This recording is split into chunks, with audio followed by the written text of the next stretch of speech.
The Galactic Council was ancient, its laws unshakable. For thousands of years, it had maintained order among the stars, guiding young species, ensuring peace, and preventing chaos. But above all, the Council had one rule that could never be broken. Certain worlds were forbidden. They called them Deathworlds, planets so dangerous, so hostile, that no civilization born on them could ever be trusted. The Council had records of these planets, places where the very environment seemed designed to kill, where evolution was not a process of refinement but of sheer survival. Among these terrifying worlds, one stood out as the worst: Earth. For centuries, the Council watched this blue world from a safe distance, observing its storms that could tear apart cities, its freezing winters and burning summers, its land riddled with venomous creatures and apex predators.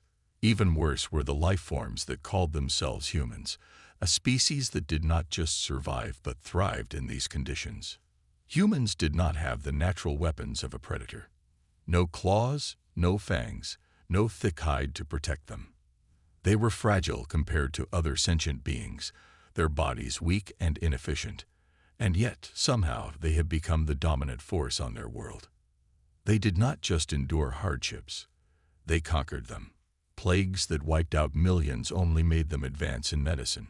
Natural disasters that should have broken their spirit only pushed them to build stronger. Wars that should have ended their kind simply forged them into better killers.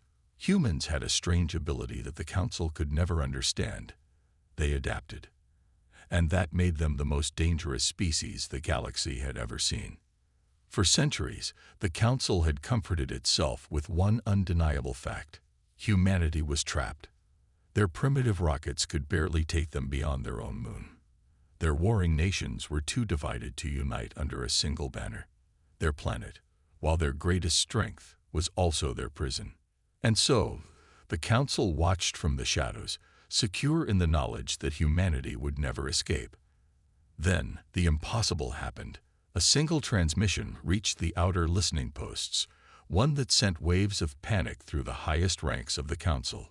A human spacecraft had broken free from Earth's gravity. Not just a simple satellite or probe. This was something different. This was manned. For the first time in recorded history, humans had left their death world. Emergency meetings were held. Warnings were sent across the galactic network. Fleets were prepared. The Council had seen this pattern before. Whenever a new race discovered space travel, they would be welcomed, guided, and integrated into the wider galaxy. But this time was different.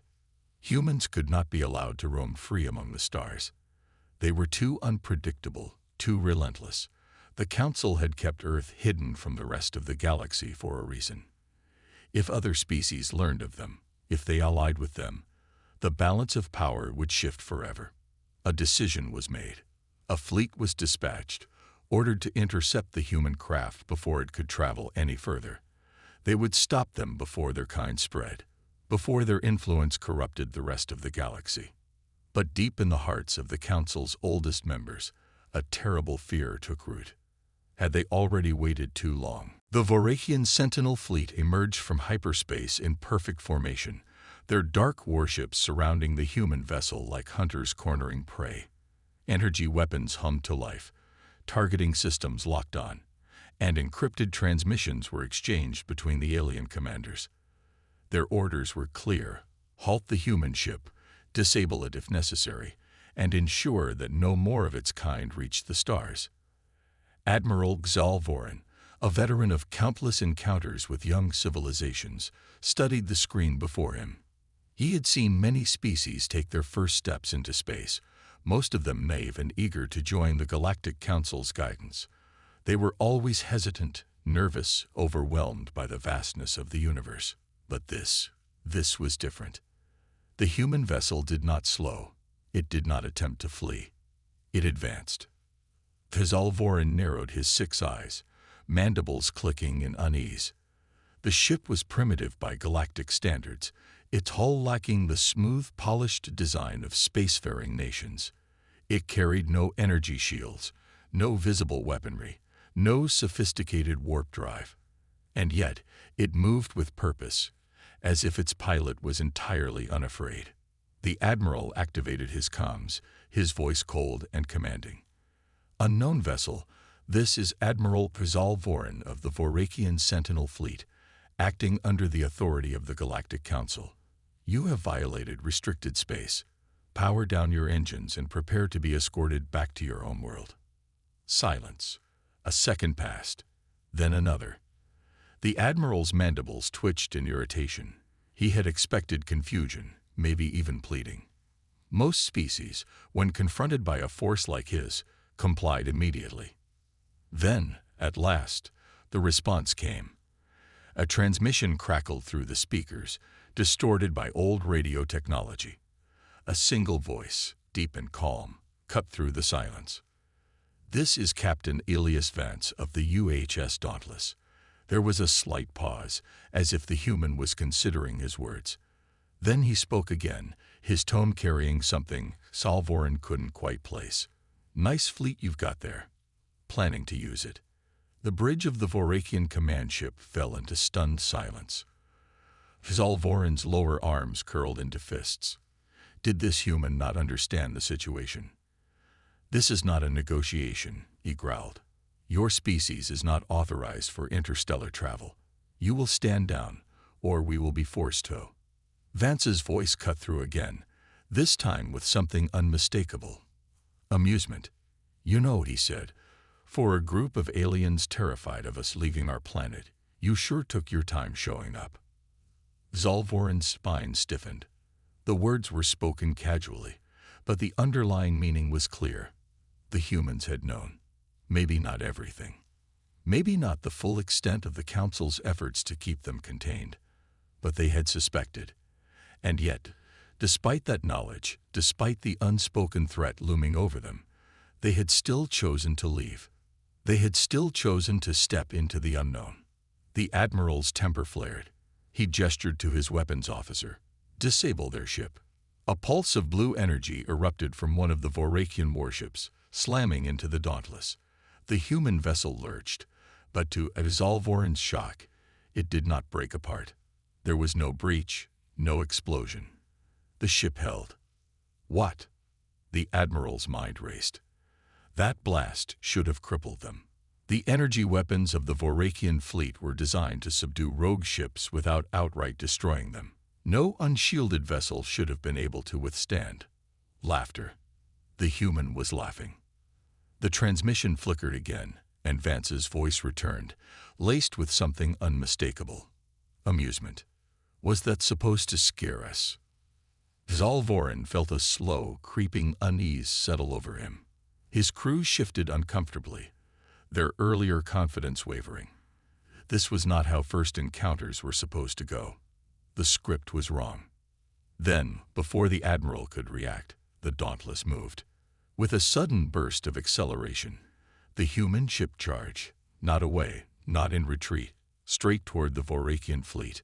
Alarms blared across the command deck. "They're coming at us. They've locked onto our lead ship." Vorin barely had time to process what was happening. This was not fear. This was not hesitation. This was aggression. Evasive maneuvers. Open fire. More energy blasts erupted through the void, but the Dauntless twisted through them with unnatural precision. It was smaller, faster, reckless, but what truly unsettled the Admiral was the way it moved. It did not dance around their fire like a prey animal avoiding a predator. It closed the distance, a predator in its own right. Then, in a move no Vorakian officer could have predicted, the human ship did something impossible. It turned off its engines. Momentum carried it forward like a drifting missile, spinning through the blackness of space. And in that perfect, horrifying moment, Vorin understood. This was not an act of desperation. This was a tactic. Humans did not just fight wars. They adapted to them. A realization struck the Admiral like a blow to the chest. This was just one ship. If a single human vessel could outmaneuver, outthink, and outright defy the authority of the Galactic Council, what would happen when the rest of their kind followed? The bridge of the Vorakian flagship was a chaos of flashing alarms, shouted orders, and confused officers scrambling for control. The human vessel, the UHS Dauntless, had done something no species had ever dared. It had charged headfirst into a fleet meant to subdue it. Admiral Zalvorin felt his mandibles twitch in frustration. He had fought wars, crushed rebellions, and seen civilizations surrender at the mere sight of his fleet. But this was different. The human ship should have been obliterated by now, yet it moved with an unpredictable, terrifying precision, dodging fire in ways no other species could manage. "How are they doing this?" barked one of his officers. "They don't have superior technology. Their ship is outdated, their weapons are primitive. They're using momentum." Another officer interrupted, his voice edged with disbelief. "They're calculating trajectories in real time, using gravity to slingshot around our attacks. They're treating space like an extension of their own battlefield." Zalvorin finished grimly. Humans were not the most advanced species in the galaxy.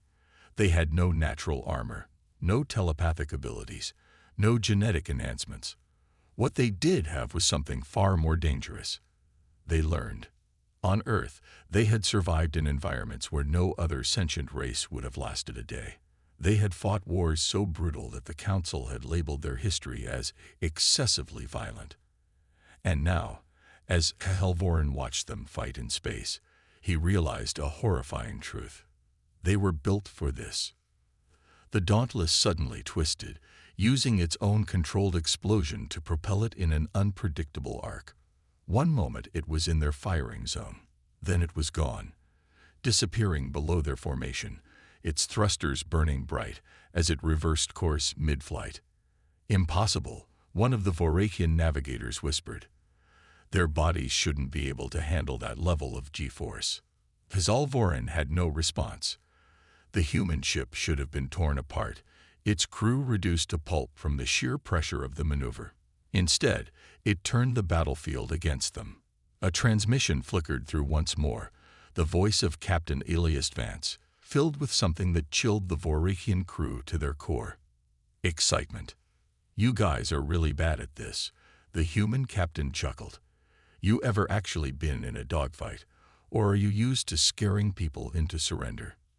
The words were casual, but the meaning behind them was sharp as a blade. The Vorakian fleet had never needed to fight like this before.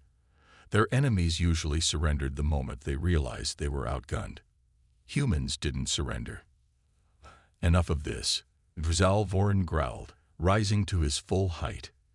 "If they refuse to submit, we will force them to." His command was clear: end this battle now. The fleet responded instantly. More ships locked onto the Dauntless, their weapons heating to full power. Plasma bolts, energy torpedoes, and ion blasts filled the void, converging on the lone human vessel from all directions. It was over. There was no escape. Except the Dauntless vanished. Zalvorin's eyes widened. No, not vanished. It had accelerated. Faster than their targeting systems could compensate, faster than their weapons could track. A final burst of energy from its engines sent it surging directly toward the Vorakian command ship. Brace for impact. The Dauntless didn't fire. It didn't launch torpedoes. It didn't engage in a suicidal last stand. It passed them. Like a phantom slipping through the cracks of a fortress, it shot through the tight formation of warships, maneuvering through the chaos with surgical precision. By the time the Vorakians recalibrated their scanners, it was already gone. Silence filled the bridge. Zalvorin stood frozen, his mind racing. The entire fleet had failed to contain one ship. One. His claws tightened against the command console. This could not be allowed to continue. "Admiral," a trembling officer whispered, "the human vessel has entered deep space. We've lost them." No. Not lost. They had escaped. The Admiral turned toward the massive galactic map at the center of the room. The Dauntless was heading beyond their reach, deeper into the stars. His throat tightened. They're not running. They're expanding. This was just the beginning. He had no doubt now. Humanity had come to claim the galaxy. The Galactic Council convened an emergency session, its grand chamber filled with the whispers of over 100 different species. The holographic image of Earth hovered above them, its blue and green surface deceptively peaceful. But the peace was an illusion. Humanity had left its homeworld. And worse, they had won their first battle in space. Admiral Zal Voren stood before the gathered representatives, his claws tightening with frustration as he replayed the footage. The human vessel, UH Dauntless, maneuvering in ways no ship should have been able to. The reckless charge, the impossible evasion tactics, the sheer defiance they had shown in the face of superior firepower. And then, their escape, vanishing into the stars, free to roam where they pleased. This cannot be allowed to continue, Zal Voren growled, his deep voice cutting through the murmurs. The Deathworlders have entered our domain. We must act before they spread further.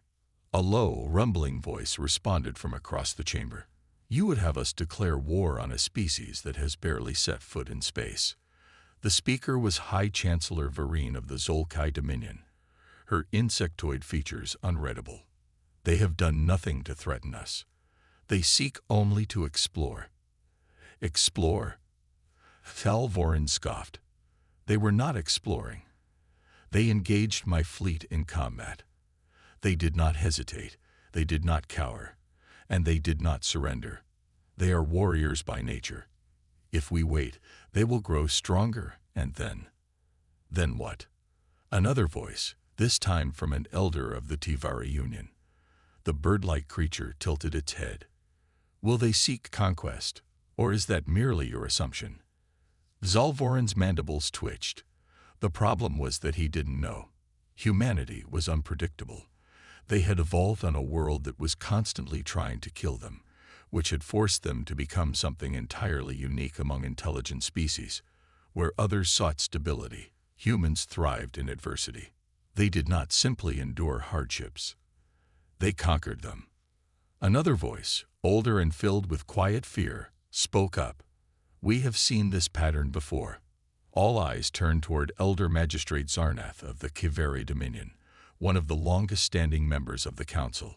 His species had encountered countless civilizations over the millennia, and his word carried weight. The last time a species rose so quickly, we failed to act, Zarnath continued. They were smaller than us, less advanced. We thought they could be reasoned with. We were wrong. A hush fell over the chamber. Who are you referring to? A young counselor asked. The Vorgal Imperium, Zarnath said simply. They were a fledgling species once. We let them expand unchecked. Within 2 centuries, they waged a war that burned half the galaxy. It took a coalition of 12 races to finally stop them. And the cost was almost too great. A heavy silence settled over the council. So you propose we exterminate the humans before they reach that stage? Chancellor Vereen asked, her voice sharp. Zal Voren turned to her. Not extermination. Containment. Their world was already under restricted status for a reason. We must reestablish control before it is too late. Murmurs of agreement rippled through the chamber. Others hesitated, uncertain. Could they justify such an act? Was humanity truly a threat, or was this simply fear of the unknown? Then, the chamber doors slammed open. A smaller alien, one of the data clerks assigned to monitor deep space transmissions, rushed inside, nearly tripping over himself in his haste. His scaled face was flushed with panic. Counselors, we have just intercepted a new transmission. From whom? Vereen demanded. The clerk swallowed hard. From the humans. A stunned silence followed. Play it, the Zal Voren ordered. A massive screen flickered to life, displaying a grainy image, clearly from human technology, rough and imperfect, but unmistakable. The face of Captain Ilias Vance filled the screen, his expression calm but unwavering. This message is directed to the Galactic Council, he began. We know you've been watching us. We know you've been keeping us isolated, monitoring our progress, deciding whether we're safe or not. He leaned forward slightly, his eyes sharp. "Let me make something clear. We are not children. We are not a primitive species that needs permission to explore. We are humanity, and we do not take kindly to being caged." A ripple of unease spread through the chamber. Vance's voice remained steady, but there was something underneath it, a quiet, dangerous confidence. "We did not come to start a war," he continued. "We came to see what lies beyond our world. But if you try to stop us, if you try to keep us trapped on our homeworld—" He paused, letting the silence stretch for just a little too long. Then he smiled. "Then you'll learn exactly why we survived a Deathworld." The transmission cut out. No threats, no demands, just a warning. The chamber exploded into debate. Some were outraged at the sheer audacity of the message. Others were unnerved.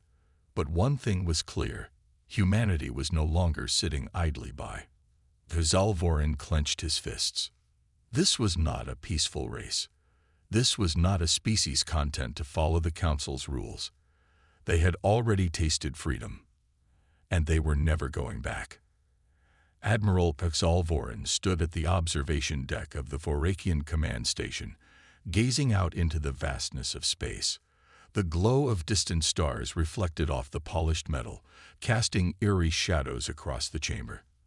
His mind was restless, thoughts spiraling through every possible outcome. The Galactic Council had debated for hours after the human transmission, but no consensus had been reached. Some wanted diplomacy, others wanted immediate action. But Zalvorin knew one thing for certain: humanity was no longer an isolated species. They had challenged the Council's authority. They had defied containment. And worst of all, they had proven they could fight. A chime echoed through the chamber. The Admiral's second-in-command, Commander Virash, stepped forward, his reptilian eyes sharp with urgency. "Admiral, new reports have just come in." Zalvorin turned, his voice measured. "From where?" "The Outer Perimeter Defense Network. We've detected multiple human vessels, small ships, scattered across different sectors, all moving outward from their home system." A slow dread settled in Zalvorin's chest. "How many?" Virash hesitated. "At least a dozen confirmed. Possibly more." Zalvorin exhaled sharply. This was worse than he feared. The Dauntless had been a test, a scouting vessel. But now, it seemed the humans were pushing forward on multiple fronts. "They are spreading," the commander continued, "not just into empty space. They are heading toward known Council territories." The Admiral's mandibles twitched. He had expected humanity to retreat after their first encounter, to reconsider their boldness. Instead, they had accelerated their expansion. "Have they made contact with any of our outposts?" Zalvorin asked. Virash nodded. "Yes. In 3 different sectors, humans have encountered Council patrols. And—" he hesitated. Zalvorin narrowed his eyes. "And—" "They refused to turn back," Virash said carefully. "They did not attack, but they made it clear they would not be stopped." The Admiral's claws tapped against the metal railing. This was not how the galaxy worked. When the Council declared a species unfit for space travel, they either complied, or they were made to comply. No species had ever outright ignored the Council's authority. Until now.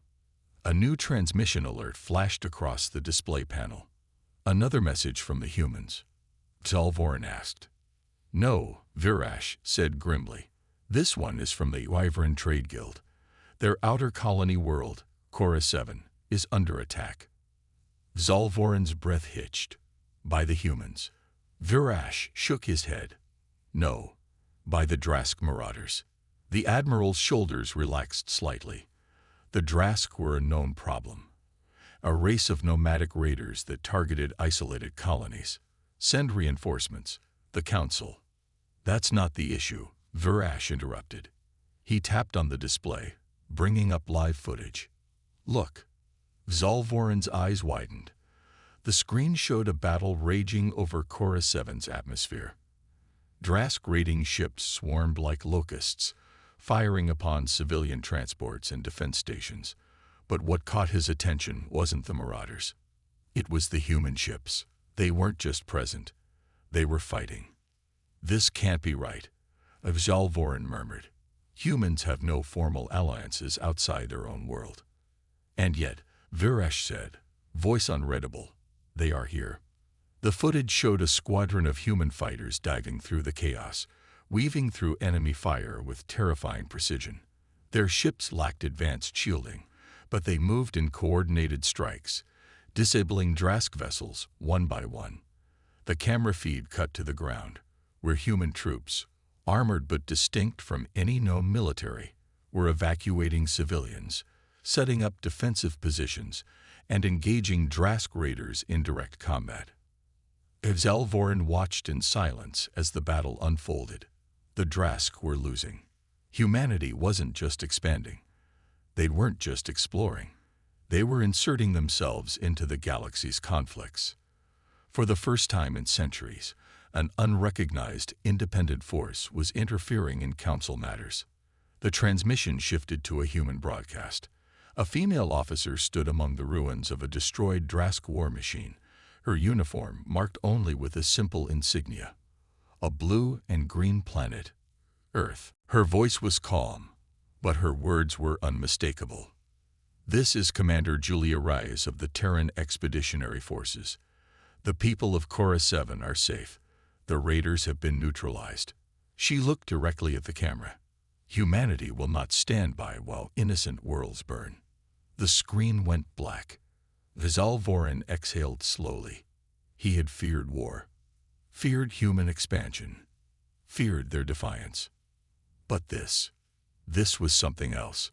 Humans were not just fighters. They were choosing battles. They weren't conquering. They were claiming responsibility. And that terrified him more than anything else. Vzalvorin had faced many enemies in his long career: rebellious warlords, pirate fleets, rogue AI, and even the rare species that defied the Galactic Council's authority. But never had he encountered a species that refused to follow the rules of the galaxy itself. Humanity wasn't expanding like a conquering empire. They weren't raiding colonies like lawless marauders. They weren't isolating themselves like cautious newcomers. No, they were doing something far more dangerous. They were interfering. Cora 7 was supposed to be an example. The Drask marauders had been a calculated risk, an unfortunate but tolerated consequence of the galactic order.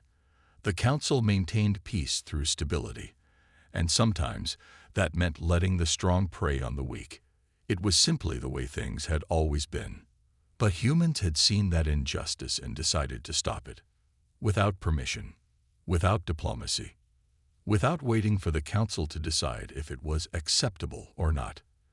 And they had won. Vzalvorin turned from the viewing screen, his mandibles clenching as he faced the assembled War Council. The chamber was filled with high-ranking officials from across the galaxy, each species displaying varying degrees of unease. Hushed whispers passed between them, and he could feel the tension thick in the air. "They are disrupting the balance," an elder from the Tivari Union muttered, his feathers ruffled with agitation. "If every species decided to ignore council rulings as they please, what do you think would happen? Chaos. Anarchy." Another representative, this one from the Xilari Consortium, folded her 3 arms across her chest. "And yet, the humans did what our fleets have failed to do for years. They stopped the Drask. Permanently." "That is not the point." A sharp voice snapped through the air. Ambassador Karath of the Vorakian Dominion. He was younger than most in the chamber, but his expression burned with conviction. "The humans are moving unchecked. They do not respect our governance, our laws, or our treaties. Today, they interfered with a small colony. Tomorrow, it may be a larger system. And what will we do then?" Vzalvorin let the silence hang in the air before stepping forward. "Their actions speak for themselves," he said, his voice low and firm. "They are not expanding like conquerors, but they are spreading. They are taking matters into their own hands. They are deciding who lives and who dies, and they do not seek our approval. A ripple of unease passed through the council. The Terran Expeditionary Forces, an unofficial, unrecognized military force, operating outside of council control. No alliances, no declarations of war, no grand speeches about conquest, just action. This is a war in everything but name, Talvorin continued. They will not ask for permission. They will not wait for negotiations. They will simply act. And once they do, the rest of the galaxy will see them not as a fledgling species, but as a force to be reckoned with. He looked around the room, watching the expressions of those present. Some were uncertain. Some were fearful. A few, disturbingly, looked intrigued. Intrigued. The realization struck Exal Vorin like a hammer. This is why the humans are dangerous. It wasn't just their combat ability. It wasn't just their refusal to submit. It was that others were starting to notice them. Others who were tired of the council's stagnation. Others who had watched their worlds burn while bureaucracy debated the proper course of action. Others who saw the humans and thought, perhaps they are right. He exhaled slowly. We have one chance, he said at last. One final moment before the galaxy changes forever. If we do not act now, we may never contain them again. Chancellor Vereen, who had been silent for most of the discussion, finally spoke. Her voice was quiet, but filled with understanding. You mean war. Zalvorin did not blink. I mean control. He turned toward the massive galactic map at the center of the room, where human activity was already spreading like wildfire. If we do not control them now, he said, then one day they will control us. The Galactic Council had made its decision. The containment directive was issued in secret, its purpose clear. Human expansion must be stopped by any means necessary. Fleet deployments were ordered. Diplomatic channels were severed. Trade embargoes were enacted. A silent wall of opposition began forming across every known sector of space, cutting off human access to resources, technology, and allies. But it was already too late. Humanity had spread, and they would not be caged again. Across the galaxy, reports poured in. Human ships appearing in places they shouldn't be. Terran forces intervening in conflicts where they had no stake. New colonies hidden among asteroid belts and the dark voids between systems, springing up faster than the Council could track them. They were everywhere. Admiral Xalvorin stood aboard his flagship, the Vorax Might, staring at the battlefield ahead. The Council's fleet, an armada of warships from a dozen species, hovered in formation, their weapons trained on a single target.